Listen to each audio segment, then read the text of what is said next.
बंगाल, भारत का वो राज्य जहां राजनीति कोई आम चीज नहीं बल्कि एक गहरा इमोशन है।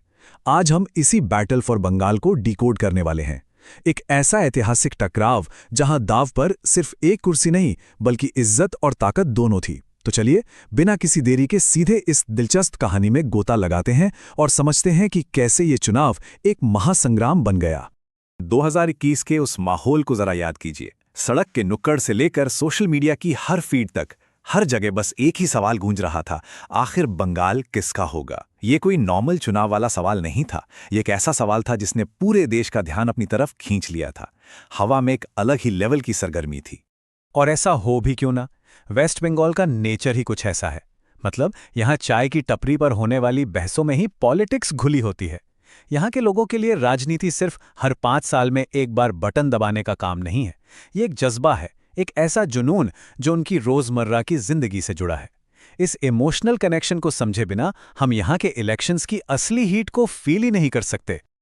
अब इस पूरी कहानी की गहराई को समझने के लिए हमें एक बहुत ही खास नंबर पर नजर डालनी होगी, 34। ये कोई मामूली नंबर नहीं है। ये उन 34 सालों का प्रतीक है जब वामपंथियों यानी लेफ्ट ने बंगाल पर लगातार राज किया। सोचिए, जब कोई पार्टी लगातार 34 साल तक सत्ता में हो तो उसे उखाड़ फेंकना कितना बड़ा और ऐतिहासिक बदलाव रहा होगा। तो ये टाइमलाइन कुछ इस तरह चलती है। सबसे पहले साल 2011, जब एक ऐतिहासिक पल आता है और ममता बनर्जी इस 34 साल पुराने लेफ्ट रोल को पूरी तरह खत्म कर देती हैं। एक नए दौर की शुरुआत। लेकिन कहानी यहां रुकती नहीं है। फास्ट फॉरवर्ड करते हैं 2021 पर, जहां एक बिल्कुल नई और पहले से कहीं ज्यादा खतरनाक चुनावी जंग शुरू होती है। और फिर आता है रिजल्ट का दिन। एक बहुत बड़ी जीत और एक ऐसा माइंड ब्लोइंग ट्विस्ट जिसकी किसी ने सपने में भी उम्मीद नहीं की थी। 2021 के चुनाव आते आते बंगाल का पूरा माहौल ही बदल चुका था। हवा में जो टेंशन थी ना, उससे आप लिटरली महसूस कर सकते थे। राजनीतिक समीकरण इतनी तेजी से बदल रहे थे कि ये बिल्कुल साफ लग रहा था कि इस बार की कांटे की टक्कर कुछ अलग ही लेवल की होने वाली है। और इस महासंग्राम के मुख्य चेहरे कौन थे? एक तरफ थी ममता बनर्जी, एक बेहद पावरफुल रीजनल लीडर जिनकी जमीनी पकड़ का कोई जवाब नहीं। और दूसरी तरफ देश के सबसे बड़े नेशनल चेहरों में से एक, नरेंद्र मोदी। तो ये सिर्फ 2 पार्टियों की लड़ाई नहीं रह गई थी।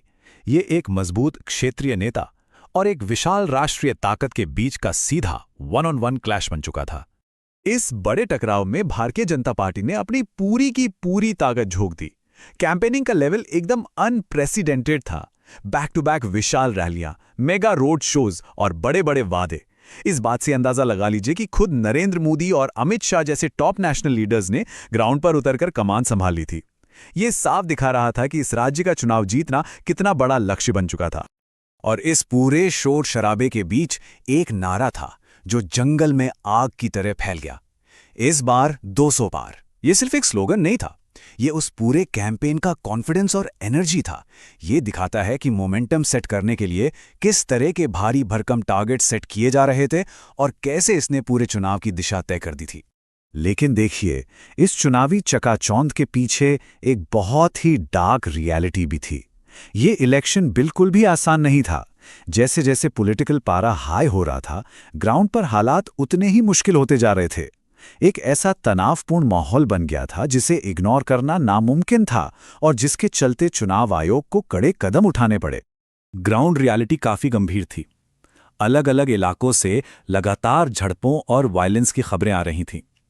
आम जनता के बीच एक तरफ जहां गहरा खौफ बैठ गया था, वहीं दूसरी तरफ एक भारी गुस्सा भी पनप रहा था। डर और गुस्से का ये जो कॉम्बिनेशन है ना, ये किसी भी लोकतांत्रिक प्रक्रिया के लिए एक बेहद संवेदनशील और मुश्किल सिचुएशन क्रिएट कर देता है। इन्हीं बिगड़ते हालातों को देखते हुए इलेक्शन कमीशन ऑफ इंडिया को सीधा बीच में आना पड़ा। लॉ एंड ऑर्डर मेंटेन रहे और चुनाव सुरक्षित तरीके से हो सकें, इसके लिए एक बहुत बड़ा लॉजिस्टिकल फैसला लिया गया। पूरी वोटिंग को कई अलग अलग फेजेस में बांट दिया गया। मल्टी फेज इलेक्शन लागू किए गए ताकि सुरक्षा व्यवस्था को हर जगह सही से संभाला जा सके। अब चलते हैं इस पूरे इलेक्शन के सबसे बड़े हॉटस्पॉट की तरफ, नंदीग्राम। पूरा राज्य एक तरफ और नंदीग्राम की सीट एक तरफ। पूरे देश की नजरें सिर्फ और सिर्फ इसी एक जगह पर टिकी थीं। ये अब सिर्फ एक सीट जीतने का मामला नहीं था, ये ईगो और प्रेस्टीज की एक ऐसी अल्टीमेट बैटल बन गई थी जिसे देखना हर किसी के लिए बेहद दिलचस्प था। नंदीग्राम में इतना क्या खास था? खास थे यहाँ के कैंडिडेट्स।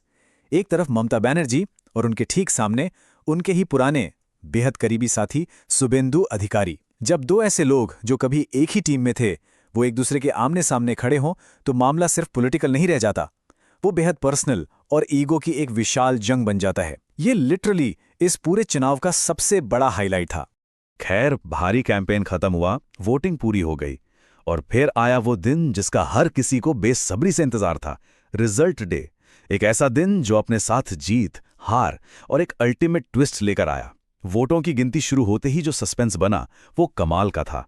हर कोई अपनी टीवी स्क्रीन से चिपका हुआ था ये देखने के लिए कि इस महासंग्राम का नतीजा आखिर क्या होगा।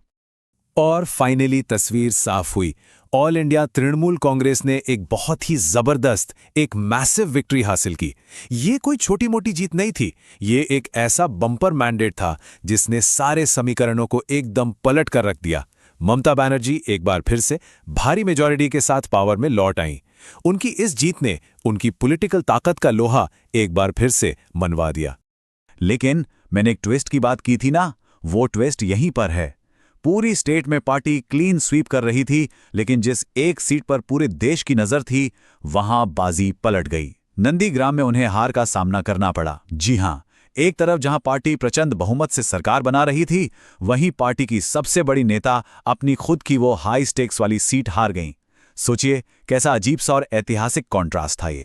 इस बड़े उलटफेर के बाद एक बहुत ही गहरा सवाल उठता है, तो क्या ये जीत पूरी थी या अधूरी? एक तरफ तो आपने पूरे राज्य की सत्ता हासिल कर ली, जो कि एक टोटल विक्ट्री है, लेकिन दूसरी तरफ अपने ही पर्सनल बैटल ग्राउंड पर हार जाना कहीं ना कहीं एक कसक तो छोड़ ही जाता है। इस एक नतीजे ने बड़े बड़े पॉलिटिकल एनालिस्ट को यह सोचने पर मजबूर कर दिया कि इस परिणाम को आखिर किस नजरिए से देखा जाए। इन सब चीजों को अगर हम एक साथ रख के देखें, वो विशाल रैलियां, वो संघर्ष और ये चौंकाने वाले नतीजे, तो एक बात जो हमने शुरू में कही थी वो 100% सच साबित होती है। बंगाल ने फिर दिखा दिया है कि यहाँ पॉलिटिक्स कोई साधारण चुनावी प्रक्रिया नहीं है, ये एक बर्निंग पैशन है। यहाँ की मिट्टी में राजनीति रची बसी है और यहाँ उठाए गए हर एक पॉलिटिकल कदम के साथ बहुत ही गहरी भावनाएं जुड़ी होती हैं। और इसी जुनून के साथ हम आज के इस विश्लेषण के अंत पर पहुंचते हैं, लेकिन जाते जाते एक सवाल छोड़कर जा रहा हूं। अगला चुनाव क्या नया मोड़ लाएगा? एक ऐसा राज्य जहां की राजनीति इतनी डायनामिक, इतनी नाटकीय और इतनी इमोशनल हो, वहां कभी कुछ भी परमानेंट नहीं होता। पिक्चर अभी बाकी है। इस सफर में हमारे साथ जुड़ने के लिए बहुत बहुत शुक्रिया। आगे भी इस दिलचस्प पॉलिटिकल लैंडस्केप पर हमारी नजर यूं ही बनी